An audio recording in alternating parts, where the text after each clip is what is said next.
whenever you remembered, or even if you didn't, and you're using provided water, may you be welcome with all you bring and all you are, all the ways you are shaped by the flow of your life's path, twisting and turning like the flow of water itself.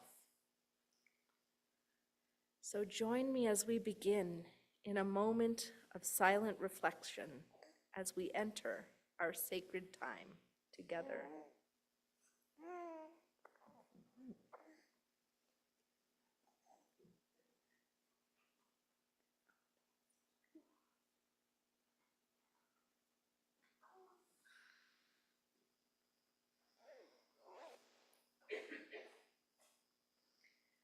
And now, for our opening hymn, I'll invite you to turn in your gray hymnals, rising in body or in spirit, as we join together in hymn number 361, Enter, Rejoice, and Come In.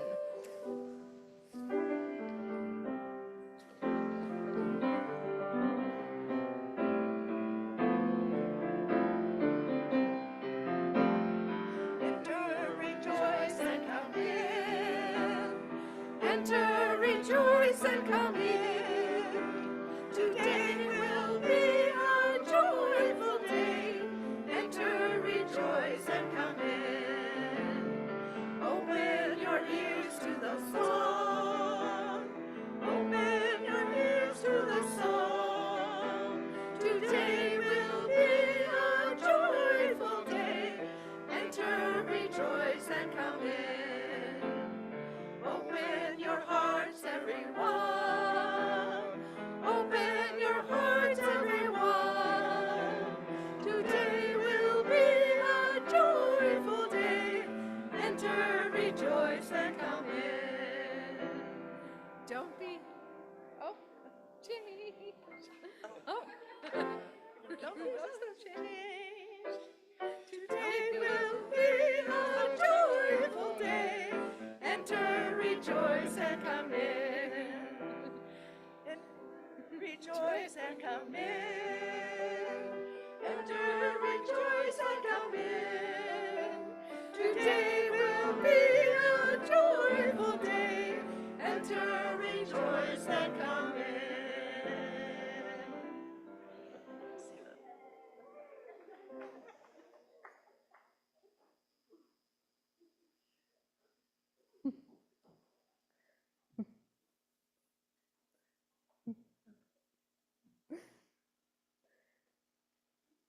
Some days we persist.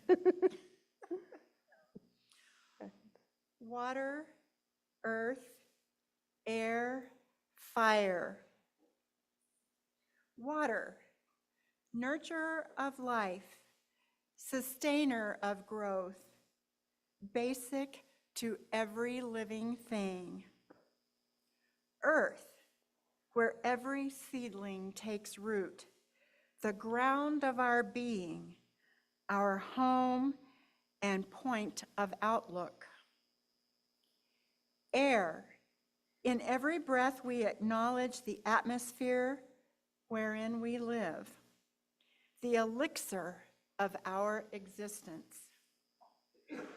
Fire, thwarter of cold, light against the darkness, symbol of the burning human spirit.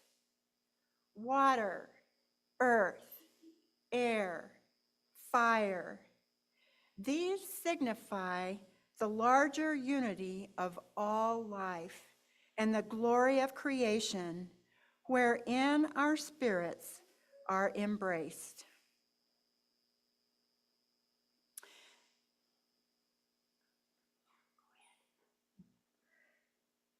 Today, we're in a little bit of a different order, and so we will move into our pastoral prayer at this time. If you will join me with a breath in a spirit of prayer or meditation, spirit of life, spirit of love. We gather to be with one another as support for one another in hard times, to celebrate what is joyful in our lives, to dwell together in the wonder and mystery of this magnificent and ever-changing life. Today, we offer prayers for earthquake victims in eastern Afghanistan and landslide victims in the Darfur region of Sudan, for those being affected by wildfires still burning in California, and safety for those protesting in Indonesia, for those being displaced here closer to home in Washington, D.C., as homeless people are being rounded up, and closest to home, for Andy B., who is ongoing in their healing journey, for Andy Aldrich, working for greater well-being. A prayer of gratitude for all those who came out to the Chispa Festival on Saturday, giving away free books and sharing in the joy of celebrating our Latino and Latina cultural neighbors. And we ask that you hold Dave and Kaz Reynolds in care as they recover from COVID. And we offer blessings for all those who make our garden grow here at the UU Church. And in this time, may we acknowledge as the weather turns and the air begins to grow crisp in the mornings, this harvest season that is upon us, as we give thanks for the plants that have grown in abundance, for all that which is good. In this ever-changing world, may we hold room in our hearts for the joys as yet unshared and the sorrows too tender to be spoken aloud. In this space, may we find peace and comfort and community which enfolds us. Amen. And blessed be. And if any young or young at heart would like to join us on the chancel at this time, we invite you to share in the leadership of speaking our covenant in unison before our time for all ages.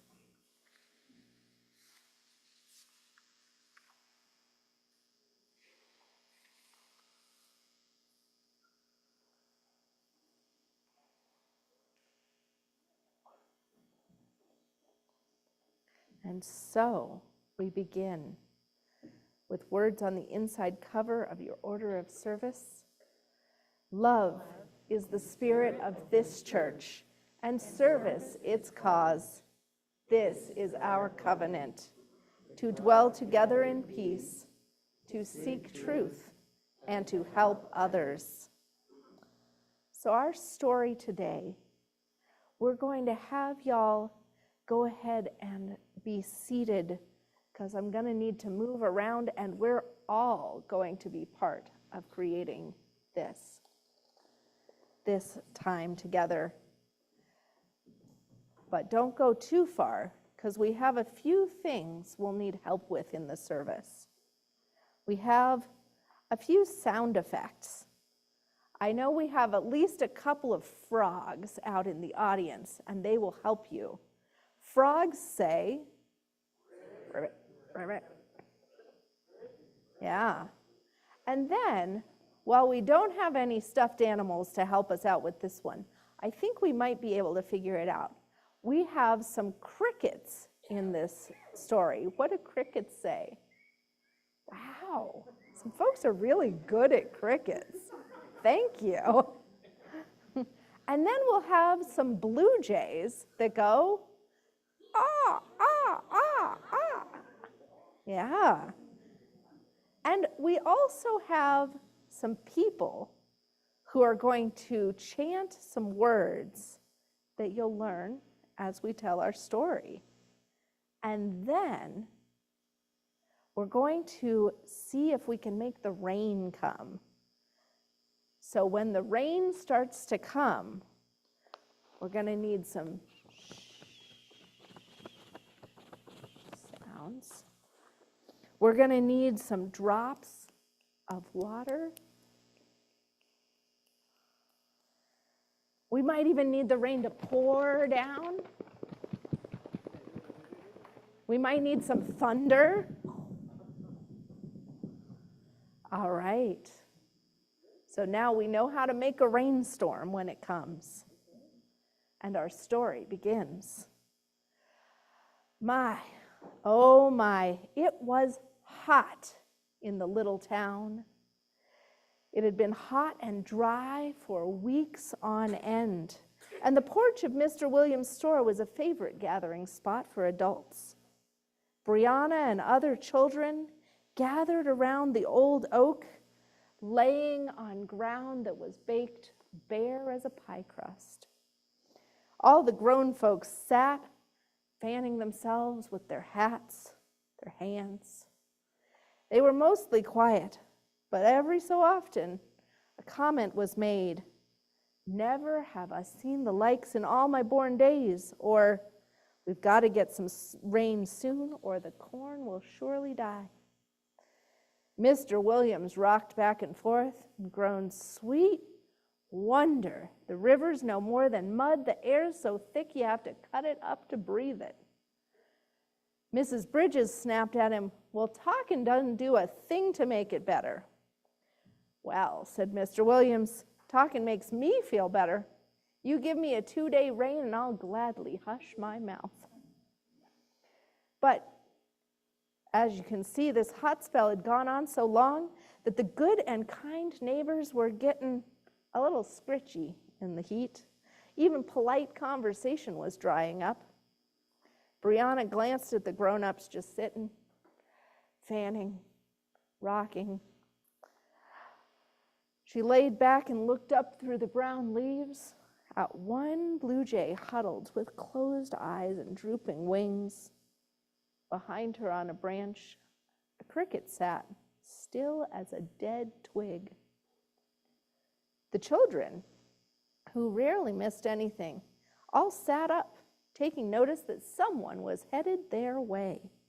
And sure enough, in a cloud of yellow dust rolling down the road was a blue pickup truck, speeding like it was going somewhere important. The truck didn't turn off down the highway. It came into town, slowed to a stop right in front of Mr. Williams' store, and up stepped a fine woman with bangles on her arms and painted parrots in her ears and a smile so big it used up most of her face. Everyone sat up straight to watch the way that woman swayed as she walked to the steps of the store. "You folks need me?" she asked. The parrots were dancing around her ears. Mr. Williams had stopped rocking. "Well, no, ma'am, can't say we do." The woman raised her eyebrows. "You sure now? Because coming down that road, I surely felt a praying and a needing. I felt it deep down in my bones." Mr. Williams shook his head and said, "The only thing we need here is a mighty good shower of rain." But that woman laughed out loud, sounding like raindrops on a tin roof. Said, "Sir, that's what I'm referring to. I happen to specialize in rain songs." Brianna sat up. "Rain songs?" Everyone on the porch turned to each other. "Rain songs? Rain songs?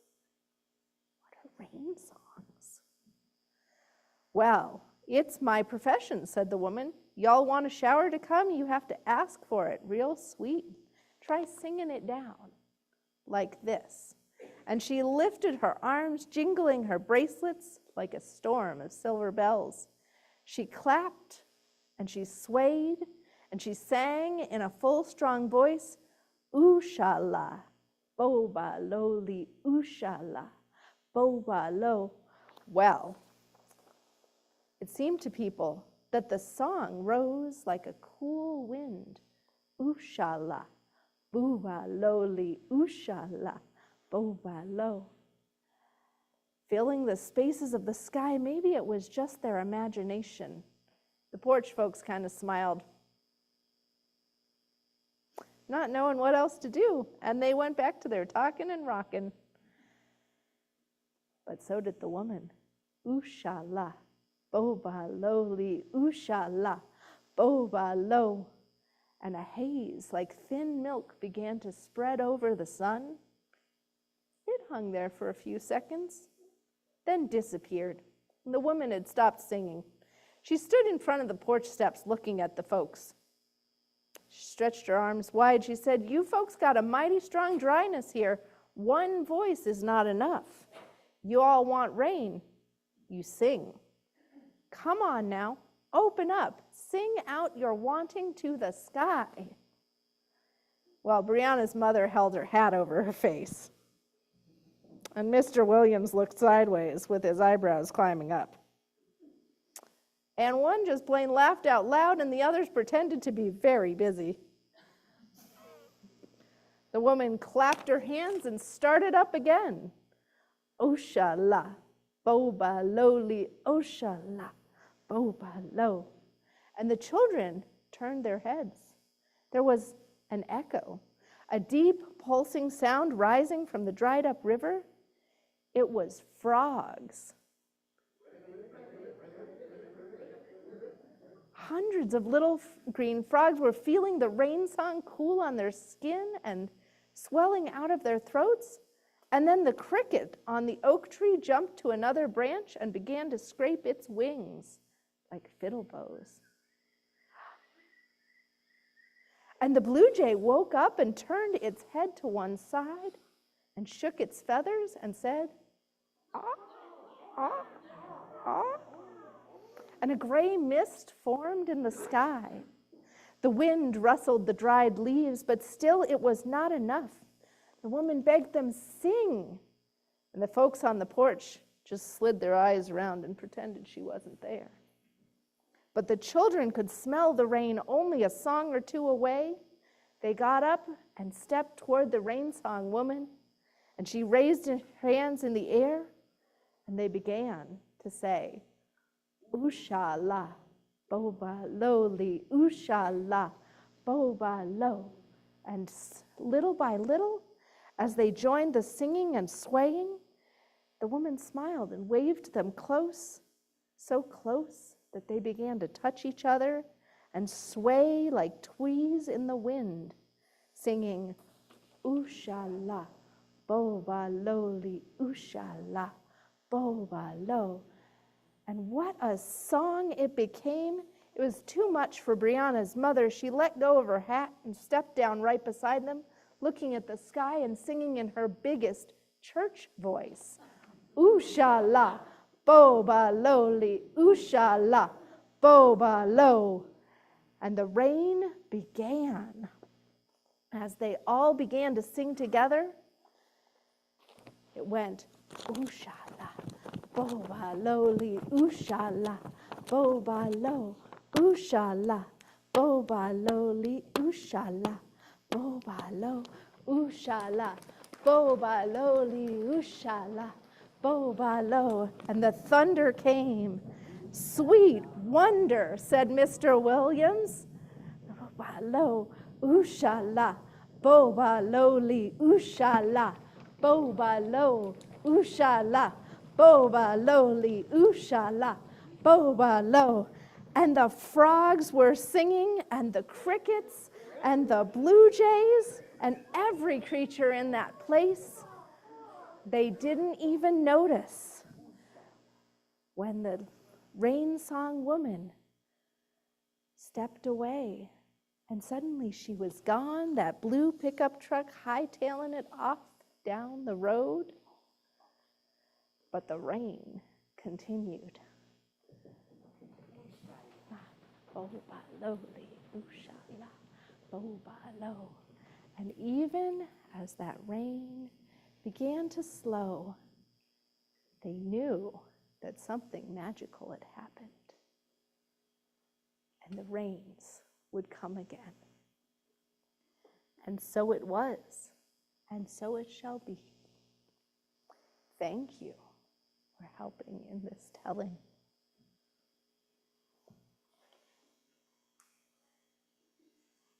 And now it is time for our water ritual.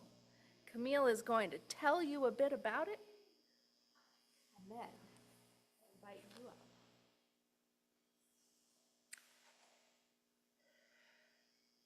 Our story today is Singing Down the Rain. Oh, Is that right? We're in the wrong. Uh-oh, There we go. okay. Okay, Our story today was singing down Yeah. the rain, but now we've done that. okay. Each year, as we return to this church from the summer, bringing with us the experience of the outdoors, of hiking to waterfalls and gardening, spraying the yard with a hose, of fishing in ponds and streams, or pumping from a cold lake into a filter on a backpacking trip, or just plain sitting on a porch or front step with a water bottle or a glass of iced tea. Water suffuses our lives, provides the counterpoint to the Wyoming wind and the strong sunlight of the mountainous heights. Water is life, woven into our experiences of travel and home times. Each year we bring the water of experience, connecting us to previous years. This year we have waters that we will pour that symbolizes what is happening in our lives. On this table, there are pitchers with water in them. Each represents different ways we might be experiencing life now or just have felt over the last year. One has salt in it for the droughts in our lives, the sorrows and sadness, for times of scarcity or feeling lost.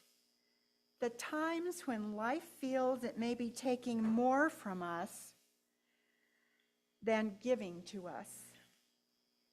One has lemon in it for the currents in our lives, the zest of sweetness, and sour for change and travel and movement and new adventures. One has honey in it for the lapping of waves, the sweetness of life, or the soothing of being held and carried, for times when we are filled with gratitude and community and feel sustained. The last has parsley in it for the storms of our lives, the hardships and challenges, such as times of addiction, mental illness, of heartbreaks and losses. There's also an empty glass meant to represent those who do not have access to water, including those in Gaza and many other places. Pour just a bit from one of these jars into the bowl, the one that feels the most resonant for you. If you brought water, pour that water as well and name that feeling it brings as you do so. When you are done, you may return to your seat.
Each year.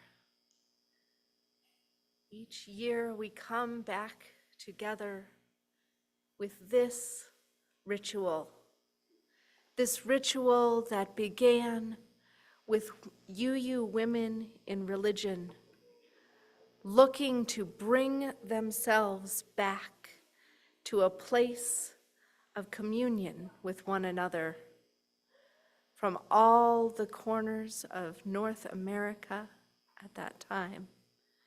They came together bringing the land, the spirit, the movement of what was flowing through their lives. And so it is again this year and every year that we bring of who we are, of our talents, our interests. We bring what is good. We bring what has changed us. We bring what is hard and the struggles through which we are moving. All this knowing that it will change, that we need the water to come back again and again, for us to remember who we are, for the water to wash us clean of what has gone before, and bring our hearts back to the possibility of what is yet to be.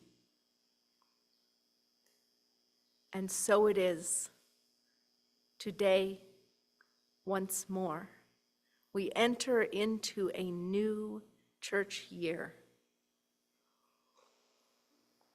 We bring ourselves back to this space, and we remember who we are in the flow of water, the water that makes up over 70% of our bodies, the water that is a part of us always.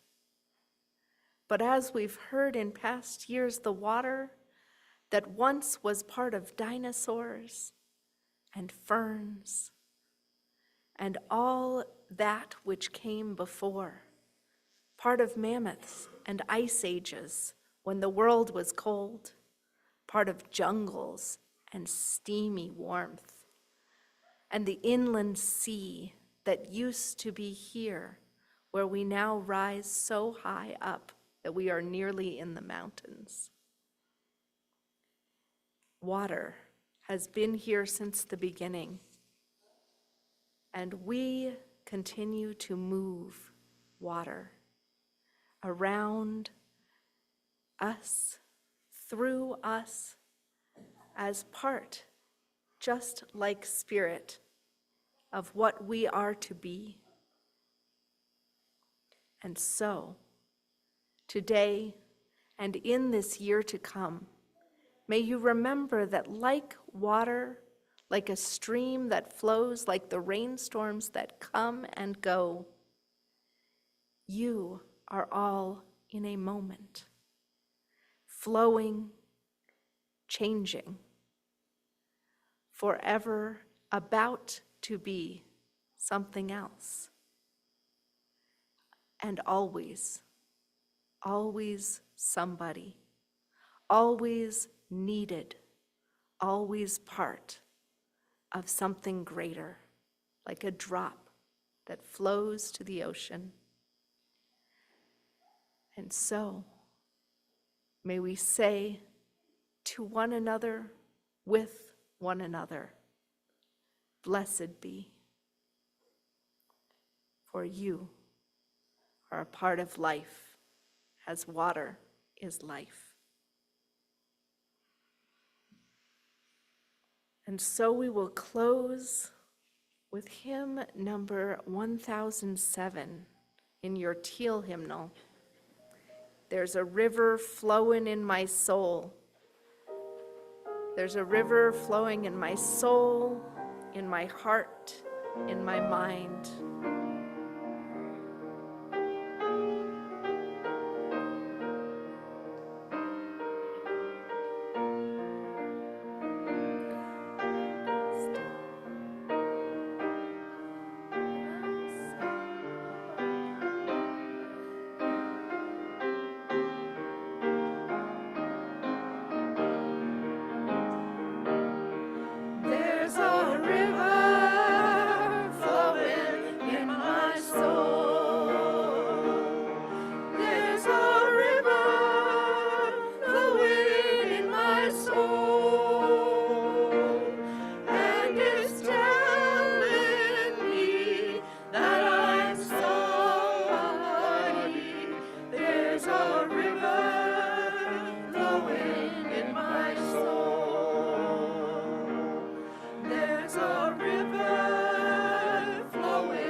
extinguish that.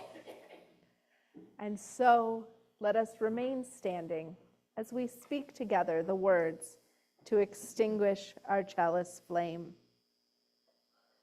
We extinguish this flame, but not the light of truth, the warmth of community, or the fire of compassion.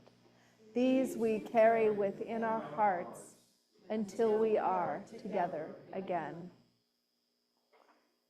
And so, as we go forth, whether you are still holding the joy and sweetness of summer, or just barely hanging on through the storms of life, whether you're surfing and cresting the waves or feeling dragged down, I hope that this Sunday was a moment to breathe, a moment to know that you are not alone, and to refresh your spirit, to know that you are somebody who can call the rain with the power of community, working with you and holding you in their greater arms.